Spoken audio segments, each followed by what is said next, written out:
రుక్మిణీదేవి నుదురు అంతా సింధూరంతో కప్పబడి ఉంటుందని మీకు తెలుసా? రుక్మిణీమాత శ్రీకృష్ణుల వారి మొదటి భార్య. ఈ విషయం మనందరికీ తెలిసిందే. అయితే ఒకానొకప్పుడు శమంతకమణి కోసం శ్రీకృష్ణుల వారు జాంబవంతుని గుహలోకి వెళ్లి 28 రోజుల పాటు యుద్ధం చేశారు. యుద్ధం జరుగుతున్న సమయంలో గుహ బయటకు రక్తం రావడం చూసిన సైనికులు కృష్ణుల వారు ఇంకా తిరిగి రారని భయపడ్డారు. ఈ వార్త ద్వారకలో వ్యాపించి అందరూ విషాదంలో మునిగారు. అయితే రుక్మిణి అమ్మవారు ఎవరు చెప్పిన మాట కూడా నమ్మలేదు. సాక్షాత్తు జగదాంబగా ఉన్న ఆమె నేరుగా పార్వతీ అమ్మవారి ఆలయానికి వెళ్లి ప్రార్థించారు. తన భర్త ప్రాణాలకు బదులుగా తన ప్రాణాలను తీసుకోమని అమ్మవారిని వేడుకున్నారు. అయితే ఆ సమయంలో అమ్మవారు ప్రత్యక్షమై ఒక్క మాట కూడా మాట్లాడకుండా రుక్మిణీదేవి నుదురు అంతా సింధూరం పూశారు.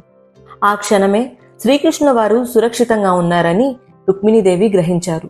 ఆ రోజు నుండి రుక్మిణి అమ్మవారు నుదురు అంతా సింధూరం పెట్టుకోవడం అమ్మవారి భక్తి మరియు శ్రీకృష్ణుల వారి క్షేమానికి శాశ్వతమైన చిహ్నంగా మారింది. కాంటెంట్ నచ్చితే ప్లీజ్ సబ్స్క్రైబ్.